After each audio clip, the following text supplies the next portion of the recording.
Hello, this is Bryant Myers and welcome to another episode of Debunking Flat Earth.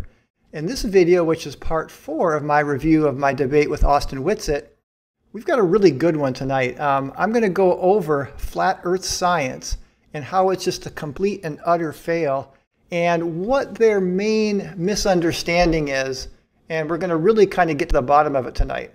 So as in the previous reviews, I'm going to start with a little soundbite from Whitsitt, and then we'll come back and we'll talk about it. Well, for force, it says F equals. So yeah, force equals mass times acceleration. Okay, but again, what's the acceleration? Where are you getting that from electrostatics? That's what everything is it's literally all electrostatics. Use Coulomb's law to derive that then if you're using electrostatics. We could use Coulomb's law, but so as you could hear from this soundbite, Austin didn't have a force. Well, he kind of reluctantly agreed to Coulomb's law, but as I showed in video number 2, that absolutely does not work. I just pressed him. All he could give me was F equals ma. And this is the question to ask flat earthers or flat earth influencers. How can you output the known magnitude and direction of 9.8 meters per second squared? And this is a value that is measured. It's not agreed upon, as Austin said. It's actually measured. Where does it come from? What's the force? If it's not Coulomb's law, then what can it possibly be? I mean, he kind of agreed to Coulomb's law, and just by saying that alone, as I showed in video 2, that totally debunks that claim. They don't have a model that outputs 9.8 meters per second squared. And now what Austin did is he sent me some electric universe papers by like Morton Spears and others that have been debunked many times. But the irony is that those papers were using a spherical Earth, and they were not denying gravity totally. So the papers that he's sharing with me to say, oh, look, use these equations to get G. It's like, yeah, but they're assuming a spherical Earth. And the reason that a flat earther is never going to give you a model that can output 9.8 meters per second squared and the known accelerations at different altitudes is because it's a 1 over r squared law. And I hinted at this in video 2, that 1 over r squared has spherical symmetry. So they're never going to be able to have a model that can make these predictions of how we can measure things fall. So again, this is their kind of model with incoherent dielectric acceleration, where they basically are saying that the 100 volt per meter drop off is the reason why things accelerate downward. And in video number 2, I also really just demolished that and showed that because of lightning storms and seasonal and daily variations in electric field, there's no way that it can match the known very stable acceleration due to gravity that only varies by 0.7%. So if they don't have a model that has any predictive ability at all, what do they do to try to prove their science? Well, I'm going to show you in this video. We got some good stuff here. We got Dearth, we got Bob, we got Whitsitt. I'm bringing them all in here, so fasten your seatbelts, especially if it's lightning strikes outside. Okay, so I'm going to have fun with this today. So this is what Whitsitt basically, we had a little email debate going on here. And so basically, I'm trying to pin him down. Where does G come from? Where does 9.8 meters per second squared come from?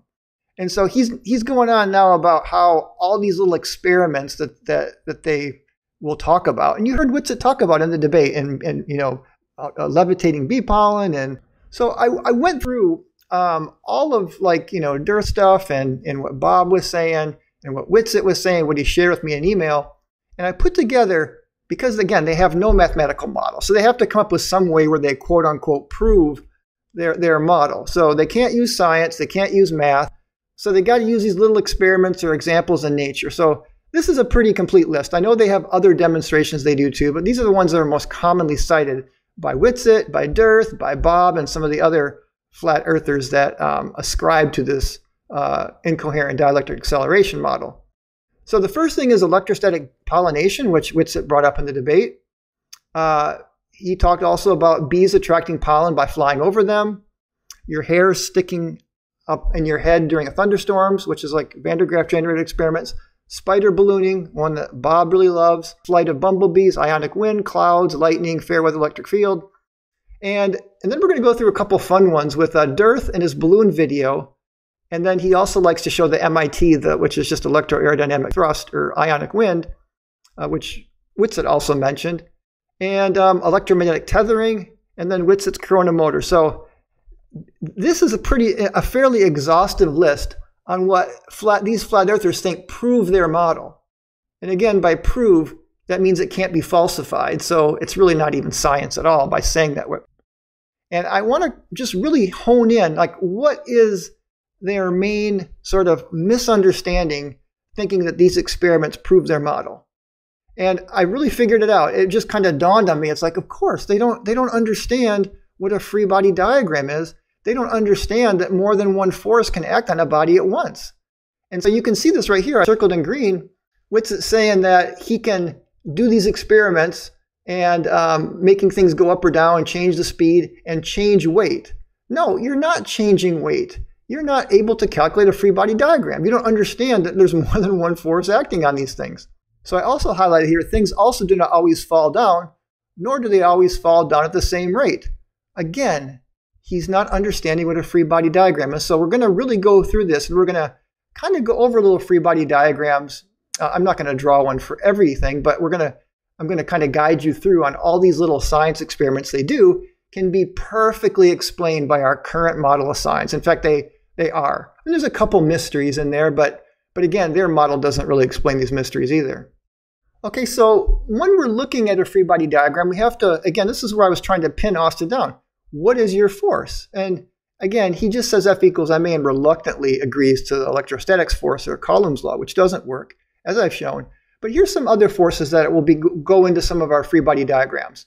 We have lift and thrust, which of course is used in airplanes and birds and helicopters, etc. The buoyant force, which is again due to gravity actually. The gravity pushing down the atmosphere that then push lighter objects up.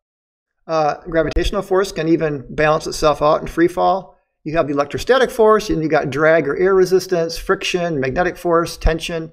So these are all forces, and one or more of these can be acting on a body in any given situation. Okay, and here's an example of the free body diagram with electrostatics. So notice here in that upper wand where you can charge a little wand and you can get paper that will just, you've probably seen this before with balloons. You rub a balloon and you can pick up little paper filings. And so there's two forces going on here. Paper's not levitating up to the wand. What's happening is the electrostatic force is much stronger than the gravitational force. And when you draw the resultant net force, you see that it's a vector going up. Perfectly explainable by the science that we have now with electricity and gravity. So now let's go through some of his examples. One of the first ones he talked about was electrostatic pollination and bees attracting pollen by flying over them. So I've got my little free body diagram here. And it's actually really cool that you can see from this image here, the bees actually have electrosensitivity or electromechanical reception.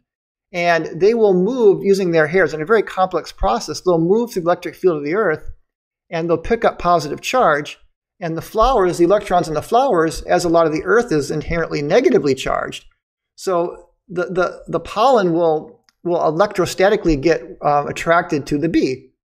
It's not really levitation. I mean, Whitsitt says it's levitation. It's not. It's just electrostatic attraction. I mean, it's really that simple. And again, Coulomb's law can explain this.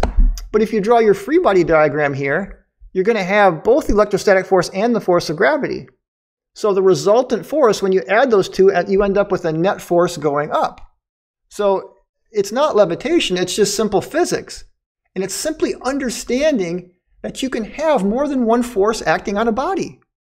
Come on, guys, this is high school physics. Okay, so now with hair standing on end, when you touch a Van der Graaf generator, or I mean, sometimes in a lightning storm, there can be enough electrostatic potential to cause this a little bit. But what's happening here is your body's a conductor. So when you're putting your hands on a Van der Graaf generator, the electrons are going to spread out because they all repel each other, and you're a conductor. So they all spread out as far away from each other as they can get, which also happens in your hair. So your hair, all those electrons are all pushing each other apart. So that's why you get the electrostatic force overcoming gravity here. But again, gravity's still there. Okay, so now I want to play a little sound bite here of Bob talking about spider ballooning. On spider ballooning and proving that spider ballooning does not take place by air currents blowing the silk around, but rather the spider is able to change the electrostatic bias of the silk strand that they are casting, and then are essentially acting as an anti. Okay, thanks, Bob. Appreciate that. I can't resist. So Bob explaining spider ballooning is somehow electrostatic, but actually that's wrong. Sorry, Bob. I hope you're watching this because you need a little education on how free body diagrams work. So in spider ballooning, now we have actually a lot of things happening here. This is why this is actually really cool, is that when we draw a free body diagram, we have yes, spider ballooning, there is an electrostatic component to it. It's kind of mysterious, but there are some cool studies that show that the electrical potential, because again, the upper layers of the atmosphere are positively charged. So the threads, or what the spider can do, is add some negative charge, and it does help as part of this lift process of getting these balloons, because spiders can migrate long distances through ballooning. But there's three other things going on here, Bob. There's also gravity pulling it down, and you also have lift, because again, this is almost like a little parachute. So I'm sorry, Bob, but absolutely the wind is a big part of this. You know, and if you watch some of the videos of these spider balloons, they're doing it when there's wind around to kind of get it to go up. But then the electric force also helps. And then you have a phenomenon that's known with spider ballooning, where only spiders under 1 milligram, it seems to work only for them. Well, why is that? Well, that's because of the drag force, meaning when you have a small object, and I explained this to Whitsitt with rain, we'll get to this in a minute, but when you have very small objects, you got a very small mass to a large surface. It's called the surface to volume or surface to mass ratio there. And so this creates a lot of drag. And for example, just comparing this to ants to humans, the terminal velocity for a human, so if you go skydiving, is about 120 miles an hour. For an ant, it's only 4 miles an hour. So it's almost like a parachute effect, where you have such a high surface area and such a small mass that it's almost like you yourself, or the little insect, is a little miniature parachute, and it's just falling down really slow. And then this is why you can drop an ant really high up and it'll just walk away, because it's only hitting the ground at 4 miles an hour. So, and then there, again, so we got electrostatics, lift, drag, and gravity. So of all the examples here, this was the one that has the most forces acting all at once. So when you draw your free body diagram, you have to incorporate all of these forces, and you'll see that with the lift and the electrostatic, you're going to get a greater resultant force going up. Completely explainable by physics. Okay, now we get to clouds, and I tell you, Whitsitt and some of these flat earthers in their debates, they love to try to catch you off guard by saying, well, how can clouds float when they have, you know, so many thousands of tons of water? Well, I actually explained to Whitsitt, I told him it's fluid dynamics. And now with the water vapor, we have now 3 different forces mainly going on here. It's really not electrostatics, even though Whitsitt kept saying it's electrostatics. No, it's not. Yes, lightning is electrostatic through the friction between the water molecules or the ice crystals, but the actual reasons why clouds stay up in the air is not electrostatic. It has to do with the fact of the buoyant force, because warm air rises, and the fact that it's got a very, very large amount of drag, because again, very, very high surface to a small, like the little dust in the morning analogy. So the water, when it's that little fine mist, you know, and you have the air currents pushing it up, it doesn't have much of a net resultant downward force of gravity because of the drag. And then eventually it'll condense into the clouds. And I didn't mention this in the debate, but sometimes if it's cold enough, it'll form little ice crystals even. The one thing I didn't mention that's really cool is that the amount of volume of these big clouds, okay, the air has weight. You know, I used to teach physics, and I would say, you know, the amount of air in your refrigerator weighs about what a grapefruit does. So when you have a large amount of air that's taken up by these clouds, it turns out, in some cases of the average cloud, that the air itself could weigh like 1,000 times more than the water vapor. Okay.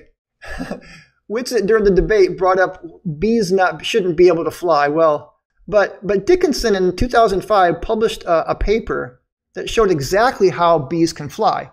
So the way Dickinson explained it, again, they have now modeled this so that now we know that we can explain how bees fly. And it's not electrostatic, Whitsitt. I'm sorry to tell you, but it's not. We can explain it with gravity and lift. Well, gravity's always moving down. I mean, again, gravity's always pulling down on the bee, but now it's small little wings that flap like 200 times a second, which is also incredible, will also help to lift it up. So the way Dickinson explained it was you take your arm and put it out to your side, parallel to the ground with your palms facing down.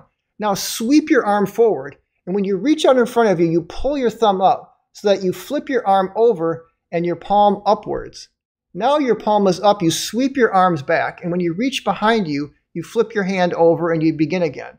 So you kind of stroke like this, around and around, and that's kind of how the bees are forming lift. They're not doing it like a bird. So that was kind of the misunderstanding. So again, an old wives' tale completely explained by our current model of physics. Okay, so now we got Dirth in the house here. So I want to go through a little soundbite with him explaining his balloon experiment, and then we're going to come back and show that it absolutely does not prove his model at all. Action. So how can we test this? So what we did is we got some helium balloons and we tied them to this button. There's just a little button that we have, and we have a wire connected to it that's connected to a Van de Graaff generator, which generates a static charge. So we add a negative charge to this, and when we add a negative charge to it, it gets heavier and it falls to the ground. And when we discharge it, it goes back up. Well, that's telling us that we're dealing with electromagnetism. We're dealing with the static charge of our world. Okay, so basically what Dirth was showing with the balloon was that he was using a Van de Graaff generator with the helium balloons, adding a charge to it, and then the balloon was coming down. And then he was discharging it, and the balloon would go up again. So he's thinking that somehow he's able to manipulate this upward and downward acceleration using an electric charge. I mean, all that's going on here is what's called the London dispersion force. It's actually the same force when you rub your balloon on a sweater and you can stick it to a wall. If Dirth, and I told him this even in the first debate, if Dirth would have took that little button that he was showing that he put added charge to and took it near a wall, it would have gone sideways to the wall. Okay, that's just the London dispersion force where you have the negative charge or the positive charge. It can be either, it doesn't matter. And it's going to induce a dipole in normal materials that are like your wall or the floor. And so the positive charge will pull the negative charge, and it creates this kind of this weak dispersion or London dispersion force. But it's nothing to do with why things fall 9.8 meters per second squared. Absolutely nothing. And in this little demonstration, you had now three forces going on. Again, Flathers just can't seem to draw a free body diagram. So think for a minute, just a little pop quiz. What three forces do you think were going on with this little balloon experiment? Okay, if you answered gravity, buoyant force, and the electrostatic force, you are correct. So if you draw your free body diagram, you're going to find the force of gravity is going down. You're going to find that the dispersion force due to the induced dipole in the floor is also going down. And then you have the buoyant force going up. But now, when he discharges the button and there's no more charge on it, what's left over? Now we have the buoyant force pushing up with the helium balloon and gravity pushing down. And in this case, the buoyant force overcomes gravity, meaning the atmosphere is pushing down and displacing the air that was much heavier than the helium. So that buoyant force pushes the balloon up. Nothing to do with electrostatics at all. Once it's discharged, it's purely gravity and the buoyant force. Again, sorry Dave to burst your bubble, but that proves absolutely nothing except that our current model of physics works. I got three good ones from Dirth here, so we're going to keep going with Dirth for a while. But Whitsitt talks about these two. I just happened to find the clips from Dirth. So on this next one, we're going to talk about this little triangle, and I'm going to explain how it works because it's really just so cool. But absolutely doesn't prove their model at all, but it is still kind of cool. This electro-aerodynamic thrust, also known as ionic wind, which they think is somehow, again, proof of their model. It's absolutely not proof of their model. It's proof that our current science works. But it is super cool, so let's listen to Dirth here a minute. So how can we test the opposite? Anyone can look this up on YouTube. They'll put tinfoil, anti-gravitic tinfoil triangle. And what we do is we add a negative charge to it, and it goes up away from the negatively charged Earth. And it's still connected, so it's not getting a positive charge because we're keeping a negative charge in it, and it's floating. This is how some exotic technologies work, for, anti-gravitic. It's really anti-electrostatic propulsion. Okay, so these little triangles, what's happening here, and you can see from this diagram, the way that corona discharge works, when you have a very high voltage, you can get little sparks to go off of a needle. I'm sure we've all seen little negative ion generators So when we add to a very thin wire now, we have a very, very high curvature so that the little electrons are going to shoot out. And they're going to get drawn to the lower electrode. And it's through the corona discharge that it's pushing the air below it along. So basically those little ions are shooting out and they're pushing the air with it. And it creates this propulsion pushing it up. So what forces are acting here? Well, we have a couple. We've got, of course, gravity is always in it.